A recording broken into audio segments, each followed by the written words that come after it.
Hey you guys, welcome back to my channel. So today I'm going to be working on my vehicle, and I'm going to be replacing the radio. Now, not only replacing the radio, I'm also going to be adding a couple of updates as far as tech wise.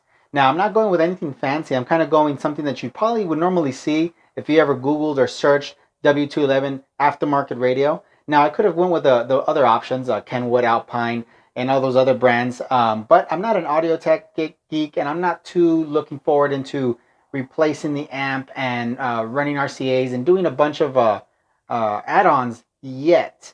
This is something that I wanted to do mainly for three good reasons. Now, I wanted something that fit flushed into the actual unit itself, that gave it an updated look, which is this 8-inch Android screen right here. Now, it does look a little hazy here, mainly because it has this protective film on it. So that's why, if you ever wonder, that's pretty much the reason why. And I wanted to add a DVR, which is this right here for the front, backup camera, which is right over here, this little thing right here, and of course this little piece is a little dongle, so I can have the Torque app visual inside the screen. Very, very basic and very, very simple.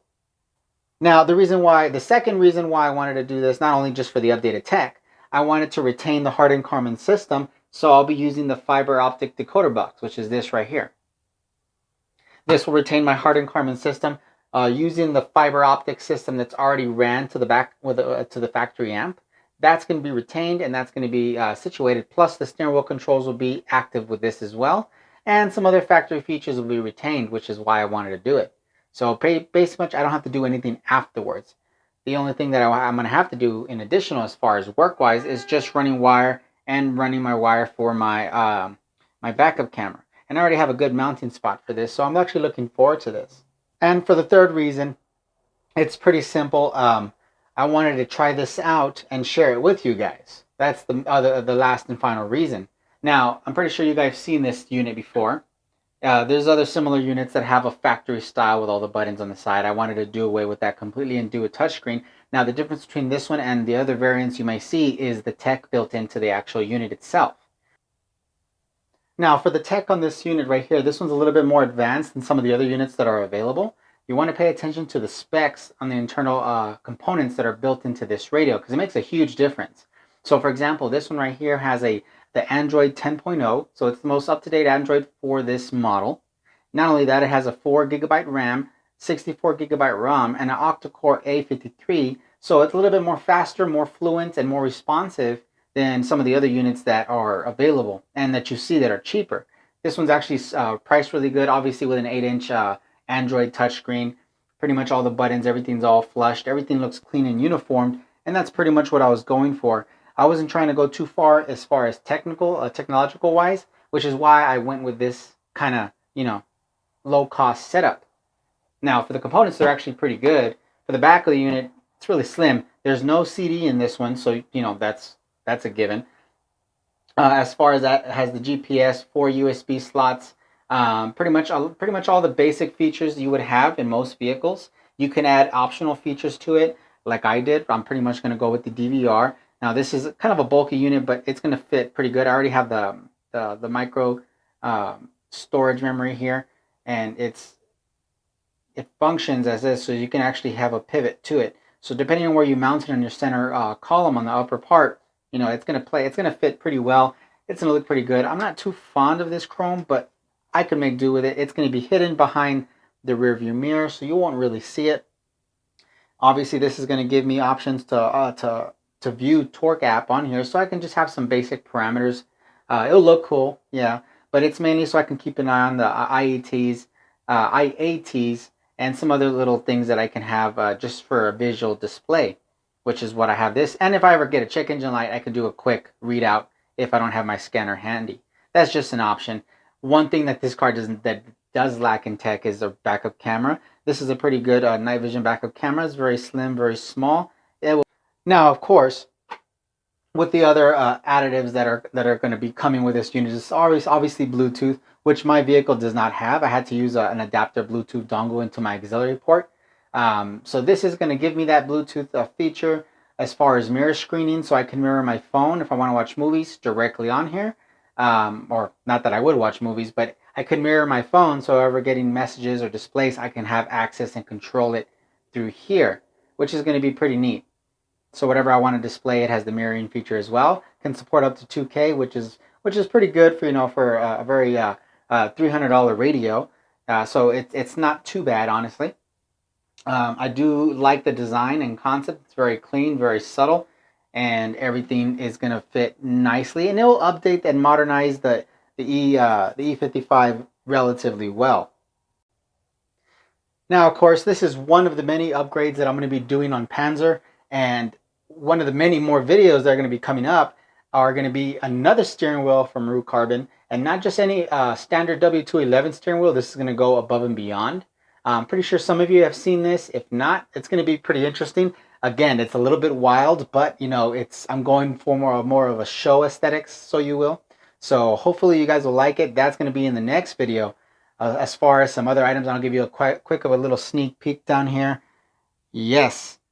Now, if you're wondering what that is going to be for the engine, obviously, and it's going to be top mount coolers, and that's going to be going more in depth in the next video. So stay tuned. There's going to be a lot going down on this car, and pretty much that's the gist, and that's pretty much what I'm going to be doing.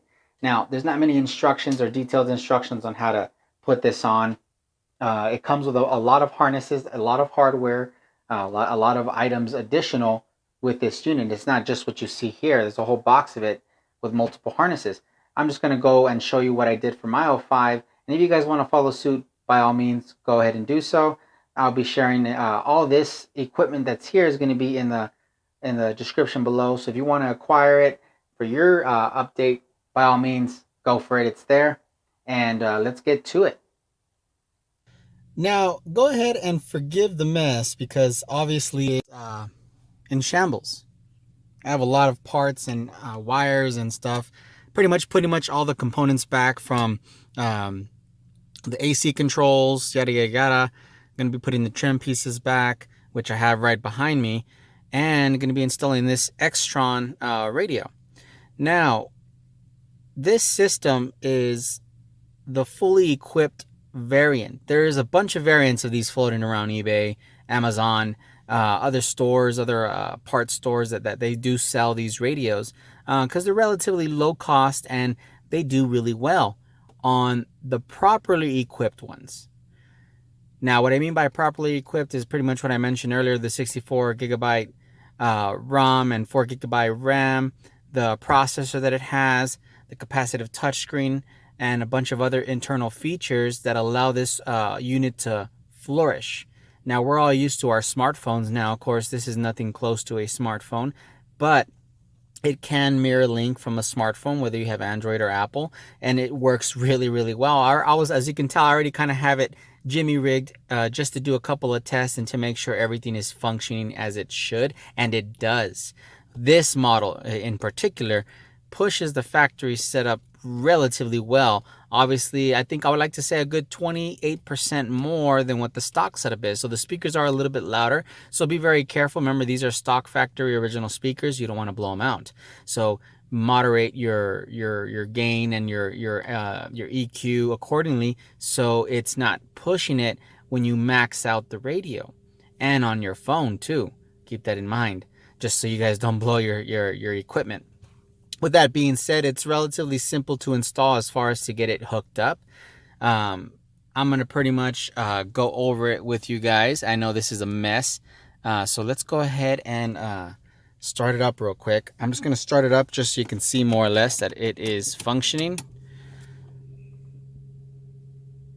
System boots. It's an Android 10 system, navigation system. Now, I have none of that hooked up yet. I just have the audio running and everything like that in the background. So we're just letting it turn on. Now, something in particular with this, we're using the Hardin-Karman system. So there's my fiber optic decoder box. Pretty much something you see that's required if you want to retain the system. If not, you can not purchase that box. Get 2 sets of RCAs, well, sets, for one for the sub, fronts, and rears, so you have appropriate balance and fader. Run those RCAs into the back of the trunk and add a 5-channel amp. And all the wires you can just pull off from the factory amp using a battery to kind of tap out to which wire is which on which section of the vehicle. and you can go off with that. But we're using the factory system for now. So with this being said, here's the radio in question. Really, really good. I still have this protective film over it, so it's not going to be as responsive, but it does really well. You can have, I already have my Spotify linked up to it. And even with this plastic protective film that's not designed for a screen protector, it's just so for shipping and processing, it responds really well, really light to the touch, all the time, every time, and it's smooth. Transitioning between apps is relatively smooth. I just don't like this neon looking background. I'll see if I can change that. Probably not, if I remember correctly. There's your amplifier right here, your EQs, pretty standard. Your balance and fader, which is not going to be active fully because we're only using the front, left, and right. So you can only balance, I believe it's from left to right, not front to back. And then obviously we got our Bluetooth. Got a whole lot of apps and features that you can use. Linking, Gmail, obviously you can easy connect with your phone and mirror image your phone on here, and it's really, really good, really quick and simple. It comes with a Torque app built in, and of course, as like you saw earlier, I got a bunch of equipment to add to it. So it's going to be a little bit tech up, it's going to boost the tech up in this aged 55. And let's go ahead and get to the wiring next now. Let me go shut this off just so I don't... Now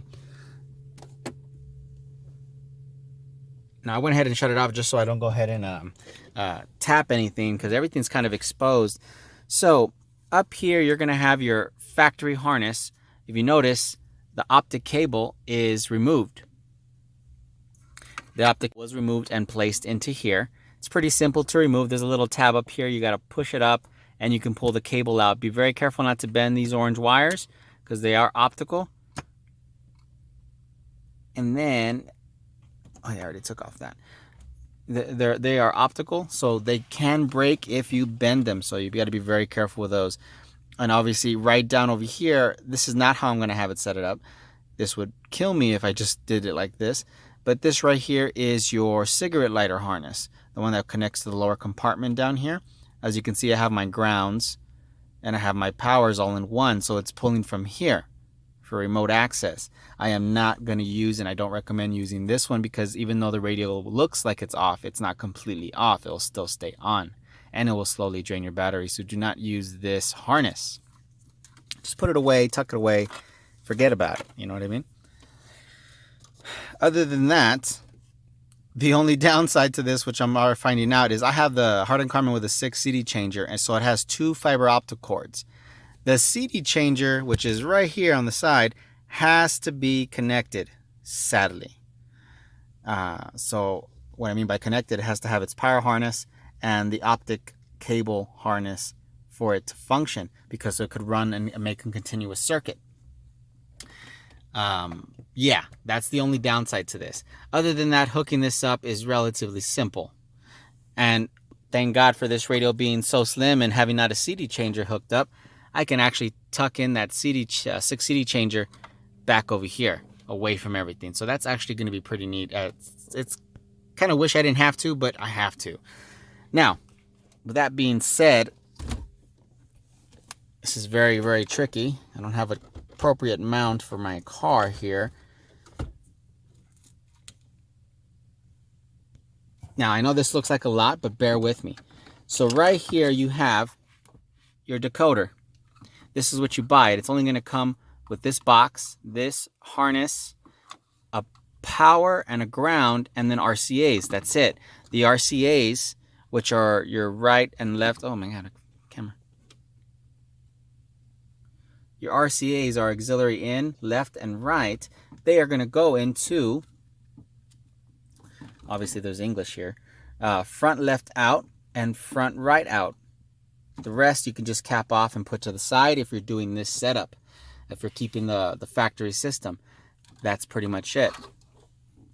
This harness that's right over here, if you notice behind the radio, there's 3 of them. Obviously, this is going to be your main power and ground. You can actually use this one. I don't know why they set it up like that, but this can be just used for your power ground for the harness. But the problem is it goes directly to the board. This one at least has a fuse built into this circuit block here. And this circuit block is replaceable. So you could switch it out, which is pretty neat, and buy a replacement. So I recommend using this side and using this harness. Now this harness I had to modify. It's one of those extra harnesses that it comes with. The reason why I did that is because it has the CAN bus system right over here. This is so it can transfer CAN bus into the radio, because these radios cannot read CAN bus. And I'll show you how to get to that signal. But for the time being, this harness right over here, the only thing you're really using is going to be your power, your ground, and your accessory, or your pretty much this red wire here. They're all going to be tied into your power source, which is going to be your cigarette lighter. I'm going to tap it into this wire here, because this is still going to be plugged into the cigarette lighter. And then right over here is your ground. That's going to be the same thing. This decoder box requires the same output, so that's why I have, if you notice on the power side, I have 2 yellows, and then I have the red. So this red right here is for the radio, this thicker yellow is for the radio, and this smaller yellow right here is for the decoder box, and obviously ground for both. So that's that. That's all you really need to do as far as for power for this system. Everything else is, like I mentioned, is just plugged in for RCAs. Make sure your system is, for the optic, is for the main optic for the factory radio is plugged into the actual decoder box. The one that plugged into the 6 CD changer stays in the 6 CD changer, and you're gonna have to find a way to tuck it in, which, you know, there is plenty of space back here. Once you do that, you have sound, and pretty much all you have to do next is put the rest of your equipment, all the equipment that comes into play, your navigation antenna, your DVR if you have it, your backup camera if you have it, run all the wires, and then put everything back as it should. It's relatively simple and easy. Any one of you guys can do it. I do recommend you solder and heat shrink your connectors. Don't just tape it. Try to do it right. The last thing you want is a fire or your radio or equipment to get fried or burned. Even though there's fuses, you just don't want to have to hassle take everything out again. So do it right the first time. And I do apologize for this haze. I am inside my car. It is getting a little bright in here, so that my phone is not performing as it should. But either way, that's pretty much it. That's all you really need to do. So I'm going to go ahead and put all this up and slap it in, connect everything in, and it will be done. Now I hit a bump in the road here, so pretty much the 6 CD changer is not going to fit in that location unless it's sitting in the stock location, which is going to be here. I won't be able to do that, so with that being said, I won't be able to use my little storage compartment deal, which is not a problem. For those that are doing it, that option will still benefit you if two things. You are using an aftermarket amp, so you don't really have to depend on the optic system, or your system works without the 6 CD changer, which I know there's some that do and some that don't. I guess mine's one of them that doesn't. It needs to have it in series in order for it to work. Now I did try to take apart the 6 CD changer and to see if I can maybe take out certain parts so I can just, you know, lighten the load and stuff them back over here, but no, that's not the case. I didn't want to have it to destroy a very functional 6 CD changer, so I'm going to go ahead and just put it back in the compartment itself. So with that being said, I'm going to be removing this. But remember, this is still viable if you are using an aftermarket system, which I'm going to be doing. So this will just be on hold for the time being. I need the fiber optic system to work, so this got to go. Now this is completely optional. You can go with a DVR, which I have right over here. Not really sure if you can see it because of the glare, reflective. But pretty much the DVR is going to be running around. You can see the cable right there. Cable's going across. Obviously it's hanging a little low, which is okay because I just got to pull it back up. Here's the cable right here. Now this DVR is just basically just a USB port for power and for video feed transfer. That's basically it. It has its own memory source here on the side, and you can pivot the camera about 180 degrees up or down, so you can angle it depending on where you mount it. This is pretty much where I mount it. You won't really see it for the most part, as far as it being here. If I were to go outside,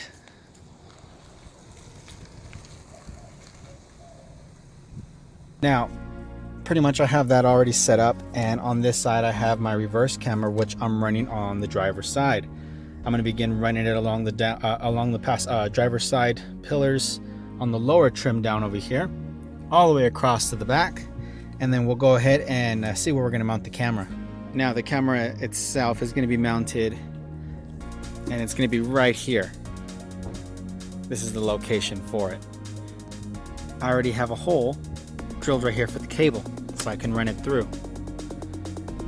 And obviously the cable is going to be guided along the side back to the front.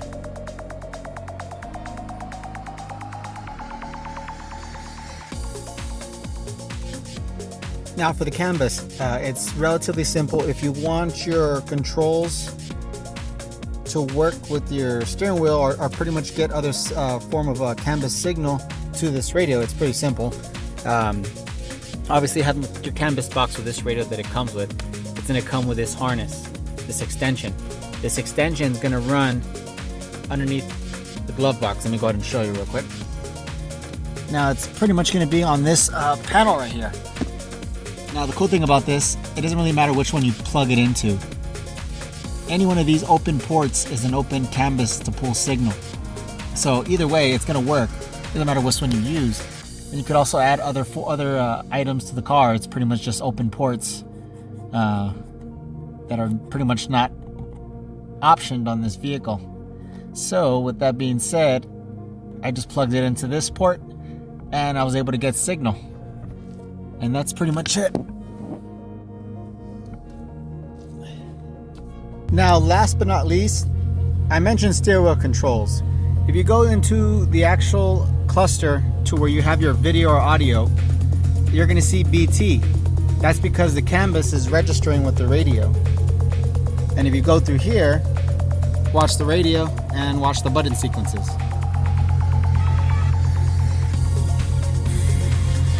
So not only does your volume work,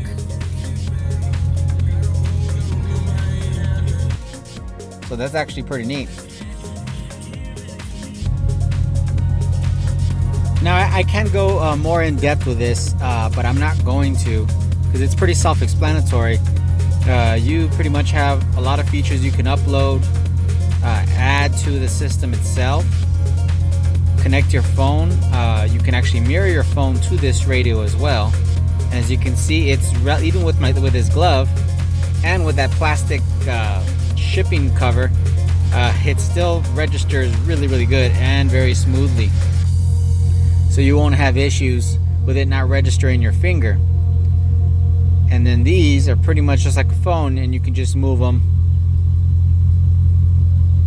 over, which is actually pretty neat. I'm going to customize this, change this out, change the colors and everything like that. So that's pretty much it.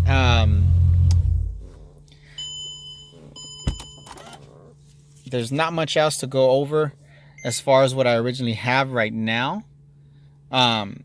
This system is relatively clean. It's going to sit really flush in here, and everything that it comes with, minus the converter box, which you have to buy separately, and of course some additions like DVR, and one actually came with the backup camera, so that was actually pretty cool. Sound quality sounds amazing to me. It sounds way more better than the actual stock radio. I can tell the factory speakers are being pushed a little bit more than they were originally, because they will make sure when you're doing your adjustments on your equalizer, on your volume settings, you don't max anything out. Keep everything at a certain range, so when you do raise up the volume to max, you won't blow your speakers. Always keep that in mind. Other than that, I'm going to go ahead and just get to putting this away, because darkness is already coming, so I got to make sure I get this done before nightfall. So let me go ahead and knock it out. Now that beeping that you heard is a feature on it. You can deactivate that. That's just letting you know that the actual system is starting. I did turn it on just to see, to show you exactly what that startup feature sound is. You can disable it. You could also change the actual display. As you can see, the icon's different now. It's actually a Mercedes emblem, which is pretty neat. They have a variety of emblems you can choose from, obviously with different makes as well. Obviously, I just went with a Mercedes Star for now. You can input your own on startup, which is pretty neat. Your own background. Everything's initializing right now. And see, the processor's working really quick, which is awesome. Now, my DVR, I have it on automated, so every time I start up, I can just have it. And obviously, it's that camera right up here. It looks kind of blurry, mainly because of this cover that I had on. But there's the DVR camera right up there. It's already mounted. Obviously, if you don't want this here, you can just shut it off. You can access it right here on UCam. It's picking up audio as well, which is pretty neat. You can just go ahead and minimize it here and shut it off. Now this is actually pretty cool. Obviously we have our Bluetooth set up here. I already have my phone hooked up to it. It's really quick. I also have my Torque App Pro. See how quick that is? That is actually, I already have mine set up, as you can see. Not going to be using that, but it's just self-explanatory. If you use Torque Pro, this is actually usable on this interface, and this system is relatively clean. Now, for the actual head unit itself, it is worth the buy. For what you get, pretty much covers all the basics, updates the tech, has a good appearance on it, and it's so far so good. I've already been using it for the past month. A month and a couple of weeks. So, you know, I'm still running through the trials. There's a lot of features on it that you can obviously, you know, mess with as far as settings, customization, add-ons. It's all there. I didn't really go too much in depth as far as the functions. It's pretty self-explanatory. No different from a smartphone. If you're really familiar with your smartphone, the smartphone is at a higher platform as far as functions, but it has similarities, so you'll easily guide through it, especially if you're familiar with Android. Apple users, you might have some issues there adapting to the features, but if you ever used an Android unit before, no different. Overall, it's a good buy. I give it a thumbs up on my end. We have a lot more to go with as far as projects and other stuff that needs to be run into play. As you can see, pretty much I got most of my items coming in. Still more on the way. I'm still waiting for a couple more pulleys in anodized gold, and a couple of more items and hoses, and some key points, and my pump, including some items that are being powder coated right now with a local vendor here called Sand City Powder Coating. So with that being said, I'd like to end this video. You guys have an awesome one, and stay tuned for what's to come.